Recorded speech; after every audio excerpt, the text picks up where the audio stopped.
आज हम बात करने वाले हैं प्रोबेबिलिटी करंट डेंसिटी पर।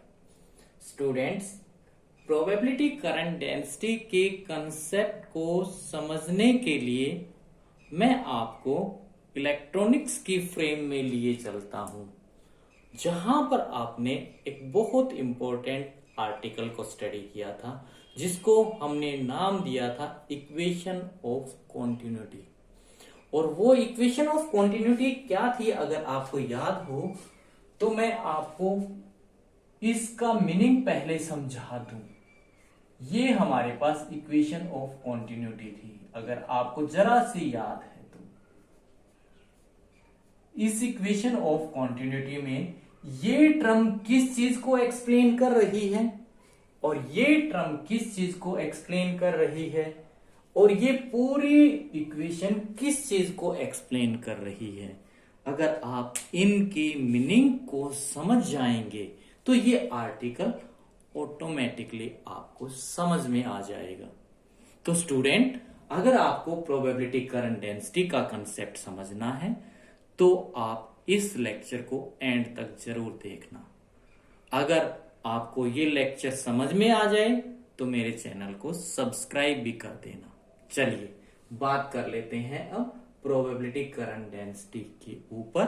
सबसे पहले हम इस इक्वेशन के अंदर जो टर्म इन्वॉल्व हैं उनको समझ लेते हैं। ये क्या चीज बता रही है, ये क्या चीज बता रही है, कंप्लीट किसको बता रही है। इस चीज को स्टडी करने के लिए हम एक एग्जांपल लेते हैं वायर का। स्टूडेंट्स, मैं एक वायर ले रहा हूं, मेटल की वायर ले रहा हूं, जिसकी लेंथ काफी अच्छी खासी लेंथ है। सपोज करो ये मैंने वायर ली और इस वायर की लेंथ काफी लंबी है। मैं सिर्फ इस वायर का एक बहुत स्मॉल पोर्शन ले रहा हूं। ये सपोज करो मैंने ये पोर्शन लिया, यहां से लेकर ये पोर्शन लिया, ठीक है। इस पोर्शन की जो मेरी लेंथ है वो कितनी लेंथ है स्टूडेंट, मैं सब कुछ बात करूंगा डेल्टा एक्स में, यानी कि इसकी बहुत स्मॉल लेंथ है। तो डेल्टा एक्स जो है वो क्या है, अप्रोचेस टू जीरो है, यानी कि बहुत छोटी है।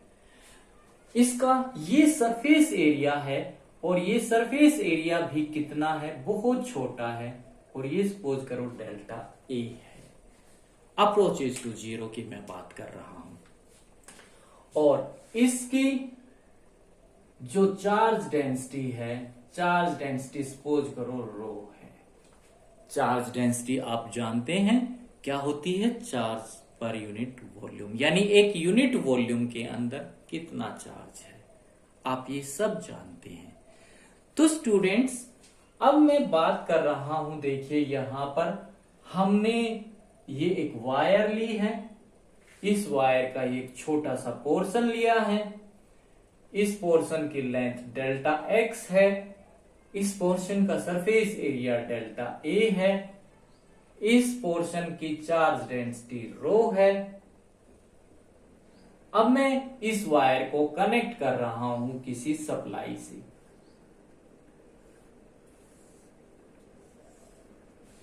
तो इस वायर में क्या फ्लो करेगा, करंट फ्लो करेगा, और करंट कौन सी डायरेक्शन में फ्लो करेगा, पॉजिटिव से नेगेटिव की तरफ, ऐसे करंट फ्लो करेगा। इस वायर के अंदर करंट फ्लो करेगा ऐसे, तो इलेक्ट्रॉन कैसे फ्लो करेगा, इलेक्ट्रॉन ऐसे इस सरफेस, इलेक्ट्रॉन ऐसे एंटर करेगा, यानी कि इस सरफेस से एंटर करेगा, इस सरफेस से लीव आउट होगा। हमें पूरी वायर की बात नहीं करनी है, हमें ओनली इस पोर्शन की बात करनी है। तो इस सरफेस से चार्ज एंटर करेगा और इस सरफेस से चार्ज क्या होगा, लीव आउट होगा, ठीक है।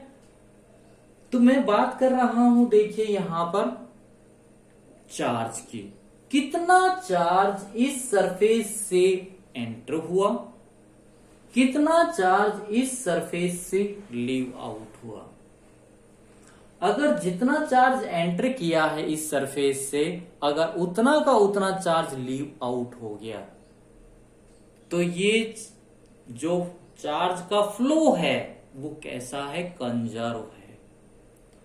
यानी कि हम किसको स्टडी करने जा रहे हैं, इस वायर के अंदर चार्ज के फ्लो को स्टडी करने जा रहे हैं।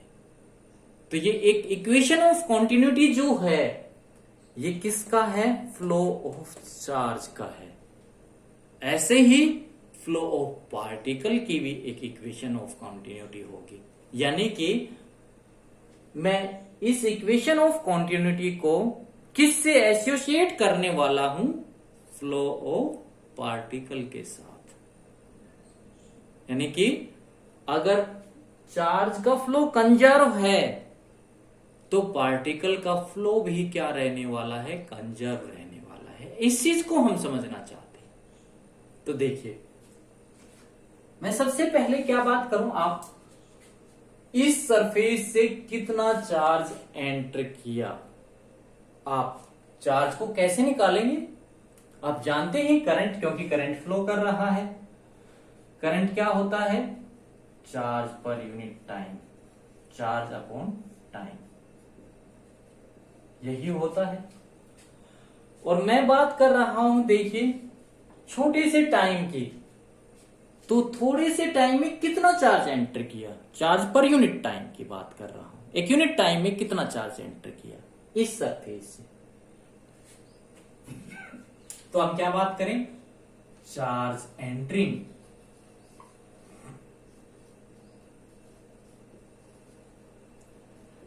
Charge entering with in the wire from that surface, वो कितनी पोजीशन के ऊपर है, ये एक्स पोजीशन के ऊपर है। इतनी लेंथ में वेरिएशन हुआ तो ये वाला सरफेस कितनी पोजीशन पे है, x plus delta, x position पे है। तो इस सरफेस से, जिसका सरफेस एरिया डेल्टा ए है, इस पोजीशन के ऊपर है, कितना चार्ज एंटर किया, तो यहां से निकाल लें। तो यहां पर आई एक्स, इस पोजीशन पे चार्ज अपॉन टाइम, टाइम में बात कर रहा हूं छोटे से टाइम के, डेल्टा टी, ठीक है, यानी कि D Q by D T की ये लगा लू।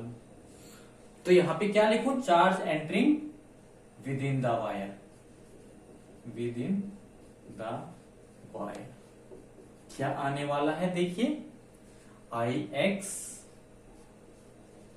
इंटू डेल्टा टी, ठीक है। मैं बहुत स्मॉल टाइम इंटरवल की बात कर रहा हूं। अब इसमें, इस सरफेस से इस पोजीशन के ऊपर कितना चार्ज लीव आउट हुआ, यानी कि मैं किसकी बात करूं, charge leaving from the wire, from the wire. अब ये लिखना पड़ेगा कितना हुआ, यहां से कैसे निकालोगे, चार्ज निकालना है, अब पोजीशन क्या हो गई, एक्स प्लस डेल्टा एक्स, तो कितना करंट कितना हो गया, x plus delta x time delta T. अगर डेल्टा टी में, टाइम में, इस टाइम के अंदर जितना चार्ज एंटर किया है उतना ही चार्ज बाहर लीव आउट हो, तो ये चार्ज का फ्लो कैसा है, कंजर्व है। अगर चार्ज इसमें ज्यादा एंटर करे, लीव आउट कम हो, तो ये चार्ज का जो फ्लो है वो कंजर्व नहीं है। इसका मतलब चार्ज कहीं ना कहीं वायर के अंदर रुक रहा है, और वो रुकने वाला चार्ज दो ही कंडीशंस को वेरी करेगा, या तो इसकी वॉल्यूम को इंक्रीज करेगा या इसकी चार्ज डेंसिटी को बढ़ाएगा। अगर इसकी वायर की वॉल्यूम इंक्रीज नहीं होगी तो जरूर जरूर इसकी क्या इंक्रीज होगी, चार्ज डेंसिटी इंक्रीज होगी, क्योंकि चार्ज डेंसिटी हम जानते हैं चार्ज अपॉन वॉल्यूम होती है। अगर वॉल्यूम इंक्रीज नहीं हो रही है तो कौन बढ़ रहा है, चार्ज बढ़ रहा है, ठीक है। किस कंडीशन के ऊपर, चार्ज एंटर तो ज्यादा करे, चार्ज बाहर कम निकले। तो चार्ज इस वायर की वॉल्यूम के अंदर रुका ना, उस रुकने वाले चार्ज ने वॉल्यूम को तो नहीं बढ़ाया, तो किसको बढ़ा दिया? चार्ज डेंसिटी को बढ़ा दिया। ठीक है, तो इस केस में अब हम बात कर ले, तो अब सिर्फ हमने सबसे पहले ये निकालने के बाद अब मैं क्या निकालने वाला हूं, ये चार्ज इस सरफेस से एंटर हुआ, ये वाला चार्ज इस सरफेस से लीव आउट हुआ, कितना चार्ज इस वायर के अंदर रुका उसको निकाल ले। Mean charge stay with in the wire, ये लिख दूं मैं, charge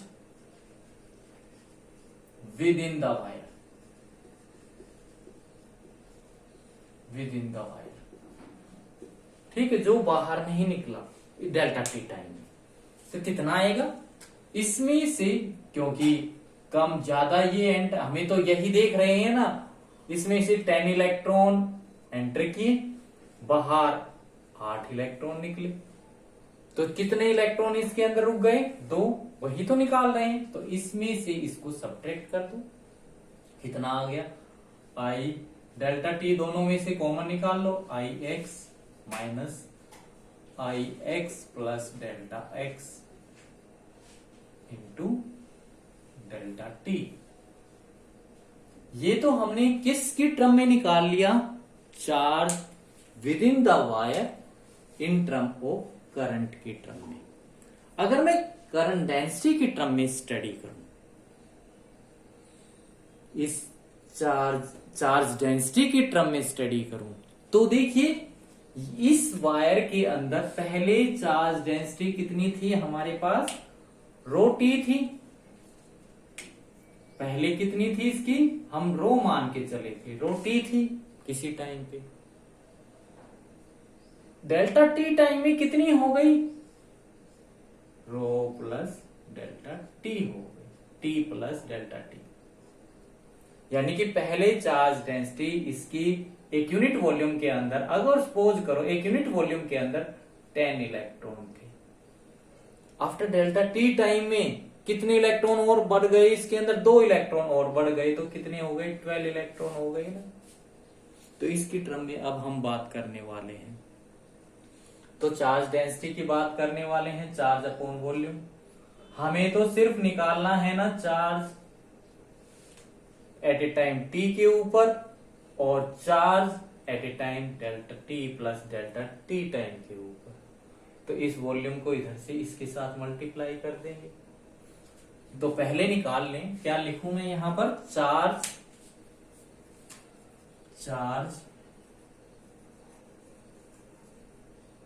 within the wire,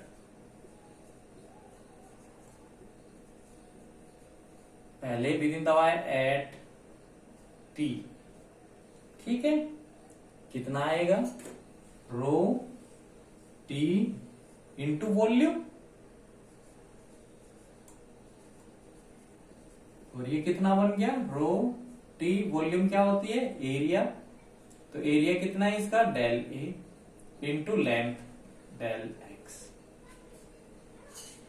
अब क्या लिखें? Charge within the wire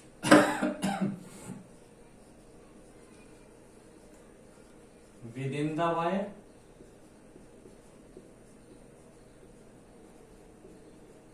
at T plus delta T time में, कितना? रो T plus delta T into volume, volume area तो उसका डेल ए है, और डेल लेंथ कितनी है? Del x. तो चार्ज कितना बढ़ गया इन डेल्टा टी टाइम में? तो charge within the wire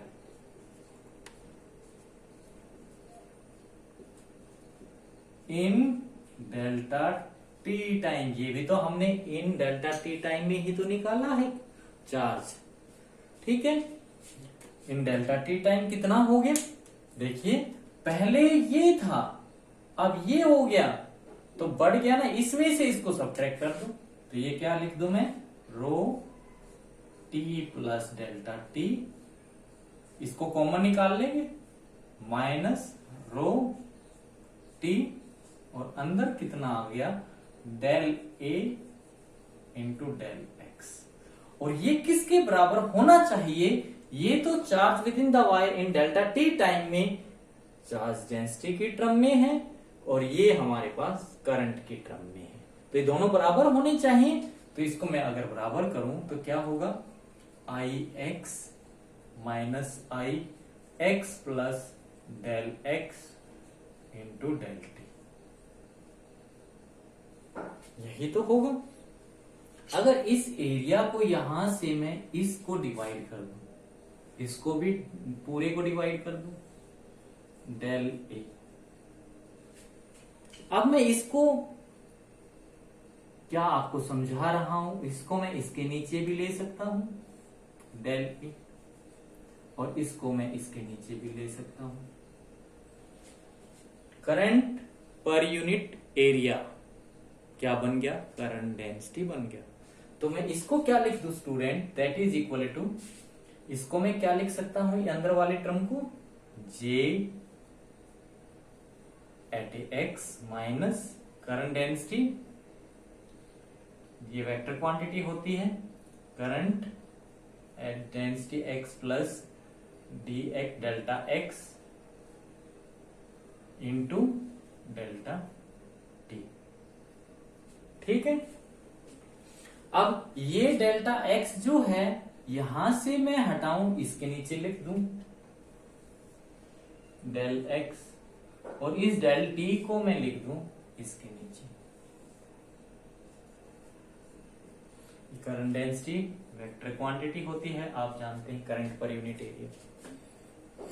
तो देखिए स्टूडेंट, अब इसमें से अगर मैं माइनस को कॉमन निकाल लूं तो यहां पर ये टर्म तो प्लस हो जाएगी और ये माइनस हो जाएगी, यानी कि इसको मैं क्या लिख दूं, इसको क्या लिख सकते हैं हम, ये हमारे पास क्या बन गई, माइनस निकाल लो इसमें से कॉमन, ये तो माइनस, ये प्लस और ये माइनस। ठीक है, यानी कि हमारे पास क्या बन गया, ये इन सबको यहां से हटा दो।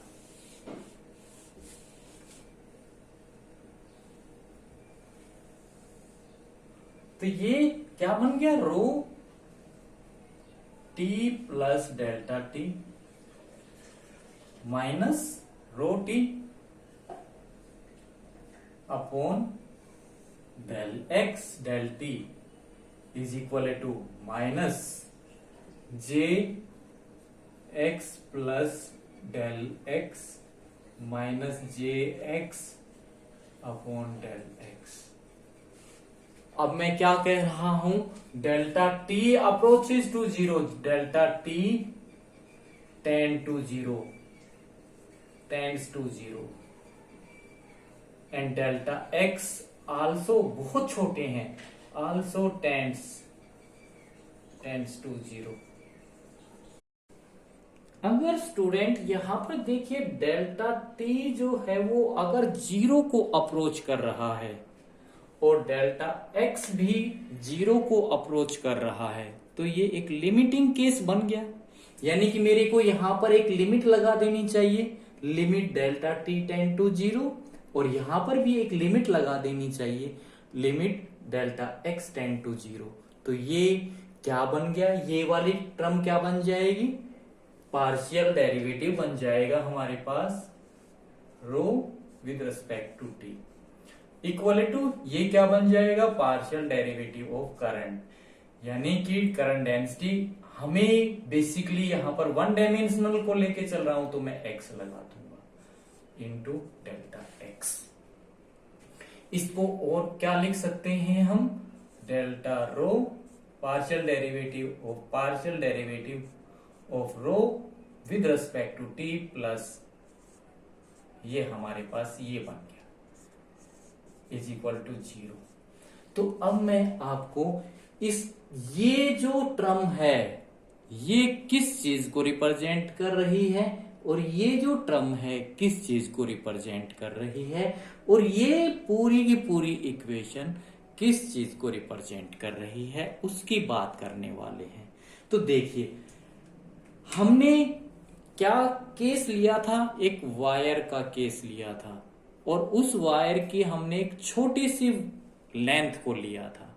यानी कि हमने बात की थी, जैसे मैं कहूं ये एक पॉइंट है, इस पॉइंट के ऊपर हमने एक स्मॉल वॉल्यूम को कंसीडर किया। इस वॉल्यूम के अंदर इस सरफेस से चार्ज एंटर कर रहा है और इस सरफेस से चार्ज लीव आउट कर रहा है। अगर बात ऐसी आती है कि इस सरफेस से इस वॉल्यूम के अंदर चार्ज ज्यादा एंटर कर रहा है और इस सरफेस से चार्ज कम लीव आउट कर रहा है, तो इस वॉल्यूम के अंदर चार्ज की वैल्यू बढ़ रही है। अब बात ये आई कि किस रेट से चार्ज की वैल्यू इस वॉल्यूम के अंदर इंक्रीज कर रही है, उस चीज को ये टर्म बता रही है। अब जितना चार्ज इस वॉल्यूम के अंदर बढ़ा, अगर वही चार्ज फ्लो करना स्टार्ट कर दे, तो फ्लो ऑफ चार्ज हम जानते हैं ना क्या होता है, करंट होता है। और करंट को अगर जिस सरफेस में से, जिस एरिया में से वो चार्ज फ्लो कर रहा है उससे डिवाइड कर दें, तो करंट डिवाइडेड बाय एरिया हमारे पास क्या होता है, करंट डेंसिटी होता है, हम जानते हैं। यानी कि ये वाली चीज किस चीज को बता रही है, इस वॉल्यूम के अंदर किस रेट से चार्ज इंक्रीज कर रहा है, और ये वाली टर्म क्या बता रही है, अगर यही चार्ज फ्लो करना स्टार्ट कर दे तो उस फ्लो ऑफ चार्ज को ये वाली चीज बता रही है। इसका मतलब ये क्या बता रही है, इस सरफेस के अंदर करंट डेंसिटी कैसे चेंज हो रही है, उस चीज को ये एक्सप्लेन कर रही है। यानी कि ये चार्ज यहां से उठकर कहां चला गया, यहां चला गया। अगर चार्ज यहां पर है तो यहां पर नहीं है, अगर चार्ज यहां पर है तो यहां पर नहीं है। इसका मतलब मैं एक प्रोबेबिलिटी ले रहा हूं ना, अगर चार्ज की डेंसिटी यहां पर है तो यहां पर नहीं है, यहां पर नहीं है तो यहां पर है। ठीक है। और ये वाली टर्म किस चीज को एक्सप्लेन कर रही है, ये वाली चीज हमें किस चीज को बता रही है, जो हमारा चार्ज का फ्लो है वो क्या है, कंजर्व है। यानी कि जितना इसके अकॉर्डिंग जितना चार्ज का आया उतना ही चार्ज हमारा फ्लो कर गया। तो ये फ्लो ऑफ चार्ज कैसा बता रही है, कंजर्व बता रही है, कांस्टेंट बता रही है। और इसको हम क्या कहते हैं, इक्वेशन ऑफ कॉन्टिन्यूटी बोलते हैं। तो स्टूडेंट्स ये मेरा 1 डायमेंशन के अंदर है, अगर मैं इसको 3 डायमेंशन के अंदर रिप्रेजेंट करूं तो आप जानते हैं इसमें x की केवल टर्म है तो y की भी टर्म आएगी और z की भी टर्म आएगी, और यहां पर ये केवल x करंट डेंसिटी जो है x में है, तो टोटल करंट डेंसिटी कितनी बन जाएगी, that is equal to I JX plus JY plus K JZ, यही तो होती है। और हमारे पास यहां पर एक डेल ऑपरेटर आपने स्टडी किया होगा, तो यहां पर डेल की क्या वैल्यू होती है, partial derivative of x plus j partial derivative of y plus k partial derivative of z, यही तो होती है। ये एक हमारे पास डेल ऑपरेटर होता है, आपको पता है। तो यानी कि हमारे पास अगर हम 3 डायमेंशन की बात करें तो यहां पर y भी आने वाला है, z भी आने वाला है, तो इस केस में ये वाली चीज क्या बन जाएगी, तो ये ऐड हो जाएंगी। इसका मतलब इसको हम किस से मल्टीप्लाई कर दें, इसके साथ मल्टीप्लाई कर दें, I JX plus JY plus K JZ, तो यहां पर ये क्या बन जाएगा, डेल डॉट जे वेक्टर कुछ इस टाइप का बन जाएगा, क्योंकि I डॉट I 1 होता है, ठीक है, J डॉट J 1 होता है, ये आप सब जानते हैं। तो स्टूडेंट यानी कि मैं अगर 3 डायमेंशन के अंदर बात करूं तो ये इक्वेशन क्या बनने वाली है, ये इक्वेशन हमारे पास बन जाएगी दैट इज इक्वल टू, ये हमारे पास चार्ज डेंसिटी है plus del dot J vector, और इस चीज को हम क्या कहते हैं, इक्वेशन ऑफ कॉन्टिन्यूटी कहते हैं। अब मैं स्टूडेंट इस कंसेप्ट को कोरिलेट करने वाला हूं किसके साथ, जो पार्टिकल की प्रोबेबिलिटी की डेंसिटी के साथ, यानी कि इस कंसेप्ट को मैं कोरिलेट कर रहा हूं प्रोबेबिलिटी की डेंसिटी के साथ। हमारे पास सिमिलरली मैं ये कहना चाह रहा हूं, जैसे किसी पार्टिकल के पाए जाने की प्रोबेबिलिटी की डेंसिटी के साथ इसको कैसे कोरिलेट करें, ठीक है। अब हम उस चीज को एक्सप्लेन कर रहे हैं। तो देखिए हमारे पास, मैं क्या कहना चाह, ये कोई वॉल्यूम है, बहुत स्मॉल वॉल्यूम है। इस वॉल्यूम के अंदर पार्टिकल के पाए जाने की प्रोबेबिलिटी अगर मैक्सिमम है, तो इसके बाहर पार्टिकल के पाए जाने की प्रोबेबिलिटी क्या कितनी होगी, मिनिमम होगी, ठीक है। यानी कि अगर पार्टिकल इसके पाए जाने की प्रोबेबिलिटी इस वॉल्यूम के अंदर मैक्सिमम है, तो इसके आउटसाइड मिनिमम है। अगर आउटसाइड मैक्सिमम है तो इनसाइड मिनिमम है। तो ये भी कैसा केस बन रहा है, एक कंजर्वेशन का केस बन रहा है। यानी कि मैं ये बात करने वाला हूं, देखिए अगर पार्टिकल के पाए जाने की प्रोबेबिलिटी यहां पर मैक्सिमम है तो यहां पर मिनिमम है। अगर पार्टिकल की पाए जाने की प्रोबेबिलिटी यहां पे मिनिमम है तो यहां पे क्या हो गई, मैक्सिमम हो गई। यानी कि पार्टिकल की प्रोबेबिलिटी उठकर यहां से यहां पर चली गई। तो ये सिमिलरली कैसा केस बन रहा है, यहां पर सेम जैसे ये इक्वेशन ऑफ कॉन्टिन्यूटी जो किससे एसोसिएटेड थी, किस फ्लो ऑफ चार्ज के साथ एसोसिएटेड थी। तो ऐसे ही सेम टू सेम हमारे पास इक्वेशन ऑफ कॉन्टिन्यूटी कैसे बने, किसके साथ बनेगी, फ्लो ऑफ पार्टिकल के साथ बनने वाली है।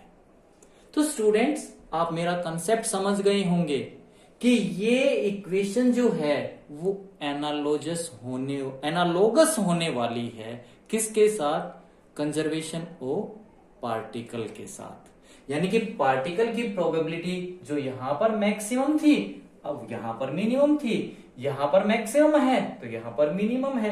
यानी कि पार्टिकल की प्रोबेबिलिटी यहां से उठकर यहां पर चली गई। पहले पार्टिकल की चार्ज डेंसिटी, ये टर्म क्या बता रही है, किस रेट से यहां पर इंक्रीज कर रही है। अगर यही चार्ज फ्लो करने लग जाए तो उस चीज को ये बता रही है। अब बात आ गई कि हम इस चीज को स्टडी कैसे करें। तो पार्टिकल का कंसेप्ट यानी कि हम प्रोबेबिलिटी करंट डेंसिटी को स्टडी कर रहे हैं क्वांटम मैकेनिक्स के रेफरेंस की हेल्प से। और आपको पता है क्वांटम कंसेप्ट अप्लाई होते हैं किसके ऊपर, माइक्रोस्कोपिक पार्टिकल्स के ऊपर, और क्लासिकल कंसेप्ट्स अप्लाई होते हैं मैक्रोस्कोपिक पार्टिकल्स पर। यानी मैक्रोस्कोपिक वो पार्टिकल जिनको हम देख सकते हैं, माइक्रोस्कोपिक पार्टिकल वो जिनको हम देख नहीं सकते। तो क्लासिकल कंसेप्ट किन पार्टिकल्स के ऊपर अप्लाई होते हैं, दे आर ऑब्जर्वेबल। और पार्टिकल क्लासिकल फिजिक्स के अंदर पार्टिकल की कंप्लीट डिटेल इंफॉर्मेशन को हम स्टडी कर सकते हैं न्यूटन के द्वारा दी गई इस इक्वेशन को सोल्व करके। यानी मैं इस इक्वेशन को सोल्व कर लूं और इस इक्वेशन का सॉल्यूशन मेरे को पार्टिकल की कंप्लीट इंफॉर्मेशन प्रोवाइड कर देगा क्लासिकल मैकेनिक्स में। अब बात आई क्वांटम मैकेनिक्स के अंदर। क्वांटम मैकेनिक्स के अंदर स्क्रोडिंजर ने ये कहा, अगर आपको पार्टिकल के बारे में कंप्लीट डिटेल इंफॉर्मेशन चाहिए तो मैं आपको एक इक्वेशन दे रहा हूं और आप उस इक्वेशन का सॉल्यूशन फाइंड आउट कर लेना। उस इक्वेशन का सॉल्यूशन जो आएगा वो पार्टिकल की आपको कंप्लीट डिटेल इंफॉर्मेशन प्रोवाइड कर देगा। तो स्टूडेंट हमें यहां पर किस चीज को लेके चलना पड़ेगा, स्क्रोडिंजर के द्वारा दी गई इक्वेशन को लेना होगा। और कौन सी इक्वेशन को लेना होगा, यहां पर जो ये चार्ज है वो इस चार्ज की जो डेंसिटी है वो किसके ऊपर डिपेंड कर रही है, टाइम के ऊपर डिपेंड कर रही है।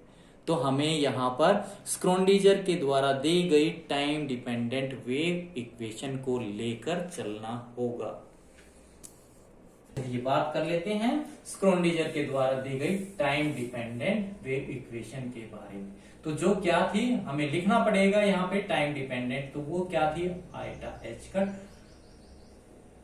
Upon T is equal to minus del square minus H cut square upon 2m। इसको कोई क्रॉस बोलता है, कोई अपनी लाइन जो आपको बेटर लगे वो बोलना, प्लस v साई। यहां पर पोटेंशियल क्या है, पोजीशन का फंक्शन है ओनली, तो ये एक स्केलर क्वांटिटी होता है। तो यहां पर ये हमने Schrodinger time dependent wave equation ली है, जिसको मैं नाम दे रहा हूं इक्वेशन नंबर 1। इसके बाद मैं इस इक्वेशन का क्या ले रहा हूं, complex conjugate.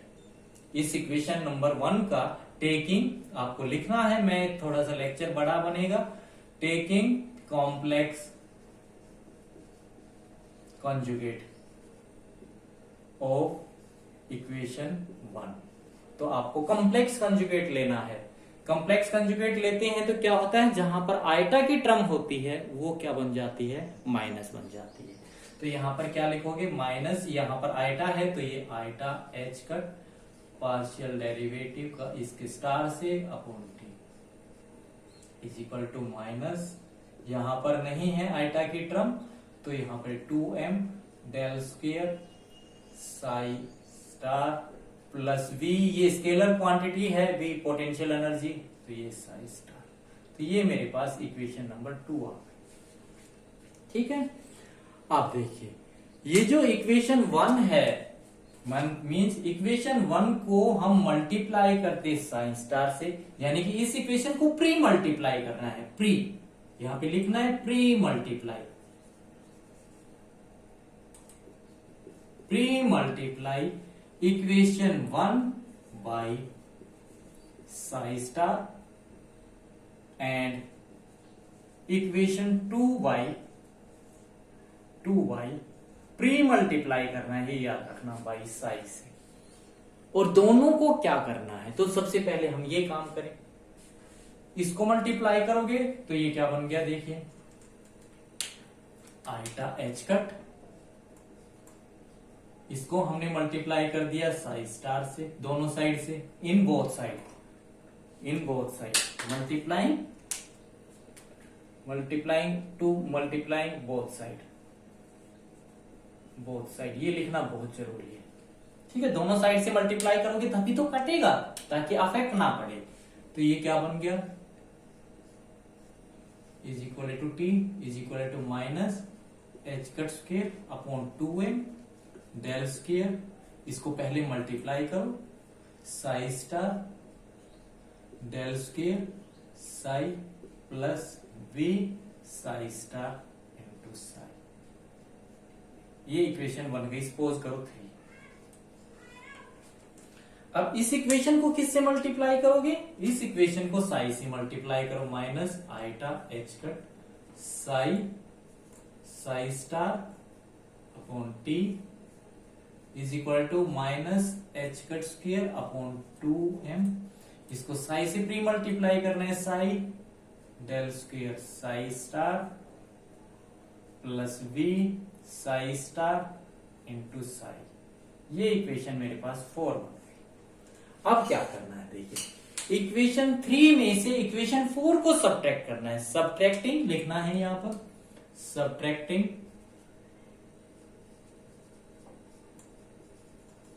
Equation 4 from equation 3। यानी कि इसमें से इसको सब्ट्रैक्ट करना है, 4 को सब्ट्रैक्ट करना है 1 में से। सब्ट्रैक्ट करोगे तो ये प्लस और ये माइनस, तो ये दोनों टर्म कैंसिल आउट हो जाएंगे। तो क्या बचा देखिए इधर से, आइटा, ये तो ये भी प्लस बन गई, तो आइटा एच कट को तो कॉमन निकाल ले। अंदर क्या बचा देखिए, psi star partial derivative T plus psi star is equal to, यहां से इस माइनस को निकालने, minus H cut square upon 2m, यहाँ पे प्लस बन चुका था तो इसका तो माइनस कॉमन आ गया, ये वाला दोनों में कॉमन है तो ये तो कॉमन आ गया, और माइनस यानी कि वाली टर्म माइनस बन जाने वाली है, तो इसका तो ये क्या बच गया, psi star del square psi minus psi del square psi star, ये बन गया। अब इसको और क्या लिख सकते हैं आप देखिए, इसको यहां से मैं इसको और क्या लिख लू, आइटा एच कट, यानी कि एक तो देखिए यहां से ये एच कट से एक एच कट कैंसिल हो गया, और ये आइटा जो है इसके नीचे आ गया, तो यहां पे क्या लिख दू, 2 आइटा। ठीक है, एक स्टेप मैंने कम कर दिया यहीं पे, और इसको क्या लिख दें, इसको as it is del star plus partial derivative है ये टाइम के रेस्पेक्ट में, इज इक्वल टू, इसको देखिए मैं क्या लिखूं, minus H cut upon 2 iota N, ये मैंने बड़ी ब्रैकेट लगा ली। इसको मैं क्या लिख दूं, डेल डॉट, यानी कि इसको मैं किसके साथ लिख लू, ये बाहर जो मैंने लिखा है ना, इसको मैं किसके साथ लिख दूं, del dot minus H cut upon 2 iota N, ये माइनस चलो बाहर लिख लो। ठीक है, h cut upon 2 iota n आ गया, तो अंदर इसके ये एक ब्रैकेट लगा दी मैंने, और यहां से चलो ये ब्रैकेट यहां लगाओ ऐसे, तो अब ये क्या बच गया, डेल डॉट ले रहे हैं ना, तो ये psi star del psi minus ये क्या बचा यहां से, साई डेल साई स्टार, ये बचा, ये पहली ये वाली ब्रैकेट बन, अब ये वाली ब्रैकेट, ठीक है, ये बना। ठीक है, तो यहां से देखिए ये वाली टर्म क्या बनी, इसको हम क्या लिख सकते हैं, आपने मैथमेटिक्स बहुत स्टडी किया है तो इसको देखिए हम क्या लिख सकते हैं, ये हमारे पास क्या बन गया, पार्शियल डेरिवेटिव किसका बन गया, साइन स्टार इंटू साई का बन गया। ठीक है, इज इक्वल टू माइनस ये डेल डॉट क्या बन गया, ये del dot H cut upon 2 iota M into psi star del psi minus psi del psi star, ये बन गया ना। अब अगर मैं इस इक्वेशन को स्टडी करूं तो ये देखिए यहां पर अगर मैं इसको कंपेयर करूं किसके साथ, इक्वेशन ऑफ कॉन्टिन्यूटी के साथ, तो इक्वेशन ऑफ कॉन्टिन्यूटी हमारे पास क्या थी, del rho partial derivative plus del G equal to 0। ये जो इक्वेशन ऑफ कॉन्टिन्यूटी थी ये क्या बता रही थी, हमें फ्लो ऑफ चार्ज क्या है, कंजर्व है, मीन चार्ज का जो फ्लो है वो क्या है, कंजर्व है, और उस चार्ज की चार्ज डेंसिटी रो है, उसकी करंट डेंसिटी जे है, जे वेक्टर है। ठीक है, हमें ये एक्सप्लेन कर रही थी, इसका मतलब ये equation of continuity associated with flow of charge.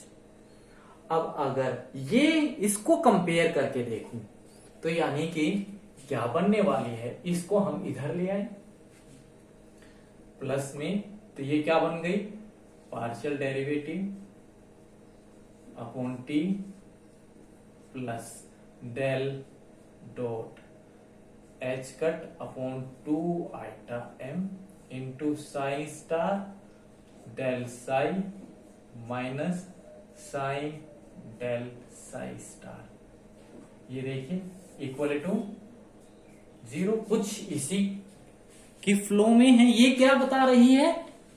Flow of particle. और फ्लो ऑफ पार्टिकल कैसा है? कंजर्व है। क्यों है? अगर प्रोबेबिलिटी मैंने क्या कहा था, अंदर मैक्सिमम है तो बाहर 0 है, अंदर घट रही है तो बाहर इंक्रीज कर रही है, कंजर्व है। प्रोबेबिलिटी डेंसिटी उतनी ही है, अंदर कम हो रही है तो बाहर बढ़ रही है, बाहर कम हो रही है तो अंदर बढ़ रही है। यानी कि ये किस चीज को एक्सप्लेन कर रही है? पार्टिकल के फ्लो को। और पार्टिकल का फ्लो कैसा है? कंजर्व है। इसका मतलब ये दोनों इक्वेशन क्या है? एनालोगस हैं। तो अगर ये ऐसा है तो अब हम इन दोनों को कंपेयर कर सकते हैं। तो यहां पर ये तो किसके बराबर हो गया? रो के बराबर। तो यहां पर हम लिख सकते हैं, तो rho is equal to psi star into psi and current density जो क्या बन गई इस केस में, that is equal to H cut upon 2 iota m psi star del psi और minus psi del psi star. ये बन गई। इसका मतलब यहां पर जो ये प्रोबेबिलिटी करंट डेंसिटी इस केस के अंदर क्या आ गई? ये आ गई। ठीक है। अब ये प्रोबेबिलिटी करंट डेंसिटी जो है क्या बता रही है? हमें इस चीज को स्टडी करना है। देखिए, तो प्रोबेबिलिटी करंट डेंसिटी कितना बना इस केस में? हमारे पास J is equal to H cut upon 2 iota M sine star. अगर मैं 1 डायमेंशनल लूं तो इसको मैं ये अभी बाद में बात करें, del psi minus psi star del psi star, ये आ गया। अगर मैं 1 डायमेंशन में फ्लो को लेके चलूं तो स्टूडेंट क्या बनने वाला है? देखिए, जे करंट डेंसिटी क्या बन जाएगी यहां पर? J x is equal to H cut upon 2 iota m psi star del psi और डेल एक्स माइनस साई और साई स्टार डेल एक्स। यही तो बनेगी। साई क्या चीज है? Function of wave, wave function जिसको बोलते हैं हम। और वेव फंक्शन, वेव हमेशा कौन सी डायरेक्शन में ट्रेवल करती है? Positive direction of x axis. अगर नेगेटिव में ट्रेवल करती है तो हम कैसे डिनोट करते हैं? आपको बात पता होगा। तो वेव फंक्शन को हम क्या लिखते हैं? Iota k x. ये किस चीज को रिप्रेजेंट करता है? इंसिडेंट वेव के फंक्शन को। अगर यहां पर माइनस है तो वो किसको रिप्रेजेंट करता है? रिफ्लेक्टेड वेव के फंक्शन को। तो मैं इंसिडेंट वेव का फंक्शन लेके चल रहा हूं, तो करंट डेंसिटी की वैल्यू क्या आने वाली है? देखिए, H cut upon 2 iota M यहां पे पुट करोगे तो स्टार लोगे तो आइटा की जगह e raise to power minus iota k x. इसका पार्शियल डेरिवेटिव लोगे तो क्या आएगा? E raise to power iota k x into iota k minus as it is e raise to power iota k x. इसका star complex conjugate लोगे और उसका derivative लोगे कॉम्प्लेक्स कंजुगेट, तो इसका क्या बन गया? E raise to power minus iota k x. इसका डेरिवेटिव लोगे तो क्या आएगा? E raise to power minus iota k x into minus iota k, और ये माइनस इसको क्या कर देगा? प्लस। ठीक है। और यहां से देखिए, ई की ये प्लस है ये माइनस है, तो ई की पावर 0 बन गई 1, ई की माइनस ये 1, तो ये कितना बन गया? आइटा के 2 आइटा के 2 आइटा के। तो यहां से 2 आइटा से खत्म, तो ये क्या बन गया? एच कट के अपॉन एम। और एच कट के क्या होता है? मोमेंटम। क्योंकि हम जानते हैं ना lambda is equal to H upon P, और पी की वैल्यू निकालें तो एच अपॉन लैम्डा। इसको 2 पाई से मल्टीप्लाई कर दो, 2 पाई से डिवाइड कर दो। टू पाई बाई लैम्डा होता है के, एच अपॉन टू पाई होता है एच कट, तो ये बन गया एच कट के। ठीक है, तो ये पी अपॉन एम और ये एम वी अपॉन वी, तो ये क्या आ गया, that A upon M, M से एम कट गया तो that is equal to V. ठीक है, ये क्या आ गया, एक v वैल्यू आई इसकी निकल के, यानी कि मोमेंटम ये वेक्टर क्वांटिटी होता है, सपोज करो ये वेक्टर। अगर मैं एक, इसका मतलब इस करंट डेंसिटी की वैल्यू ये आई है, स्केलर वैल्यू आई है, मतलब एक रियल वैल्यू आई है। ऐसे ही मैं अगर एक टर्म की वैल्यू निकालूं, किसकी निकालूं, देखिए मैं एच कट, अब मैं किसकी एक एक एक एक, एक क्वांटिटी की वैल्यू निकाल रहा हूं, आपको समझना है, बहुत इंपॉर्टेंट। नाउ कैलकुलेट लिखना है, वैल्यू ऑफ द क्वांटिटी, कौन सी quantity, h cut upon iota m, इसकी value into psi star del psi upon del x, इसकी वैल्यू निकालू तो क्या बनेगी, देखिए H cut upon iota m, इसका क्या लेंगे हम, स्टार लेंगे तो e raise to power minus iota k x, partial derivative लेंगे iota k x into iota k, इसकी वैल्यू 1, आइटा से आइटा कैंसिल, तो क्या बन गया एच कट के अपॉन एम, और एच कट के की वैल्यू पी अपॉन एम, यहां पे ये एक वेक्टर क्वांटिटी होती है कि प्रोपगेशन, तो ये एच कट, ये क्या आ गया v। ठीक है, तो यहां पे ये दोनों वैल्यू कंपेयर करें तो इसकी वैल्यू और इसकी वैल्यू क्या आई है, सेम आई है। तो यानी कि किसी केस में हम करंट डेंसिटी को ये लेके चलेंगे, किसी केस में करंट डेंसिटी को ये लेके चलेंगे, दोनों की वैल्यू क्या है, सेम है। तो यहां पर ये क्या लिख सकते हैं हम, रियल वैल्यू ऑफ दिस, तो यहां पे करंट डेंसिटी को हम क्या लिख दें, यहां पे current density is equal to H cut, real value चाहिए हमें, real value of H cut upon iota M sine star, और डेल एक्स इसको क्या लिख सकते हैं, डेल साइन, क्योंकि ये 1 डायमेंशन की बात थी, अब मैंने इसको 3 डायमेंशन में लिख दिया है। ठीक है, अब यहां पे देखिए इसको और क्या मॉडिफाई कर सकते हैं, यहां से इसको हम अंदर लेके चलें, तो यहां पे देखिए इसको मैं लिख दूं psi star H cut upon iota into del, इसको मैं एक बड़ी ब्रैकेट ले लो, इसको एक ब्रैकेट में लिख दूं, into 1 upon M into psi, ये लिख सकते हैं। देखिए ये यहां पे लिख लिया एच कट अपॉन आइटा, इस डेल के साथ लिख लिया, यानी कि ये मेरे पास क्या है, एक क्वांटम फिजिक्स के अंदर, जैसे क्लासिकल फिजिक्स में हमने रूल को स्टडी किया है ना, रूल क्या करते हैं, किसी गिवन फंक्शन को चेंज करते हैं दूसरे फंक्शन की फॉर्म में, ऐसे ही क्वांटम फिजिक्स में ऑपरेटर डिफाइन किए गए। ऑपरेटर क्या है, ऑपरेटर रूल की तरह काम करते हैं, और वो क्या करते हैं, किसी एक गिवन फंक्शन की फॉर्म को चेंज करते हैं अनदर फॉर्म के अंदर। समझ गए, ऑपरेटर सेम रूल की तरह काम करेंगे, जैसे क्लासिकल फिजिक्स में रूल काम करते हैं, ऐसे क्वांटम फिजिक्स में ऑपरेटर काम करते हैं। तो ऑपरेटर को रूल की तरह डिफाइन किया गया, एंड बाय विच, जिसके द्वारा हम क्या कर सकते हैं, गिवन फंक्शन की एक फॉर्म को दूसरी फॉर्म में चेंज कर सकते हैं। तो यहां पर ये क्या चीज है, एक ऑपरेटर है डेल, और ये कौन सा ऑपरेटर है आप जानते हैं, मोमेंटम ऑपरेटर है। तो इसकी जगह मैं क्या लिख सकता हूं स्टूडेंट, इसकी जगह मैं लिख सकता हूं that is equal to psi star, ये क्या बन गया मेरे पास, p operator upon M into psi, ये बन गया।